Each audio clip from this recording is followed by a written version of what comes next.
1 is to plug in the slope for m in y equals mx plus b. Okay. So I'm going to replace m with this slope right here, which is -3. So that's y equals -3x plus b.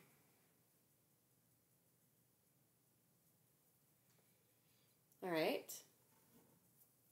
Step 2. Step 2 says that we need to plug in the point for x and y. So I'm going to do that.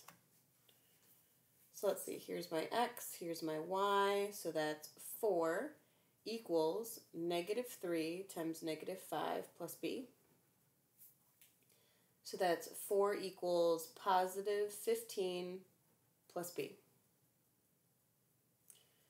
Subtract 15 on both sides.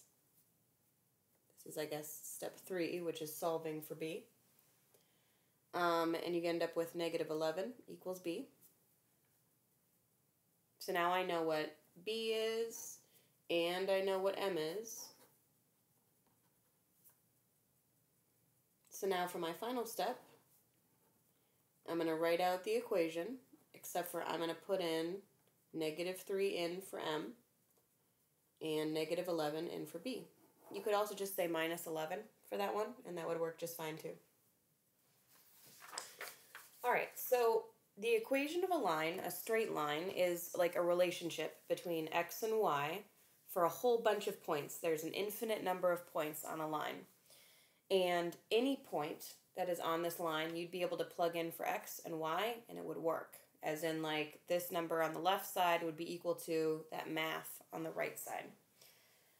So the whole point of this was imagining that we know that it passes through a certain point, and we know that there's a certain slope, but we still really don't know the y-intercept to figure out how to write the equation of a line, which is kind of standard. And so this is the process for figuring that out. It's always the same. It doesn't change. So when you're doing your homework, that's what you'll be doing. Your homework is page, I've got it written right here, page 291, 1 through 3, and 27 through 29. Now, 1 through 3 is exactly what I was just doing. I mean, it looks just like it. You're going to follow all the same steps. Take it nice and slow. 27 through 29 look like this. And what you're going to do on those is you're going to write the equation of a line, y equals mx plus b.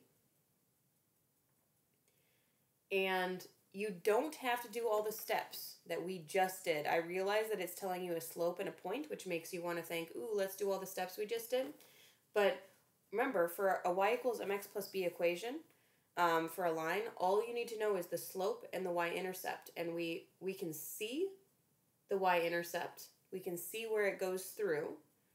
And you can figure out the slope by doing rise over run.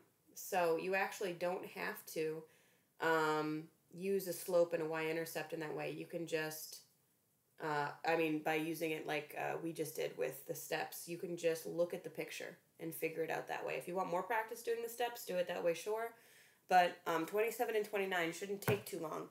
It should just be kind of looking at it, seeing the y-intercept, seeing the slope, and then writing the line. Alright guys, hopefully 6 problems is not too bad for you. I hope you guys have a great day. I miss you. Bye.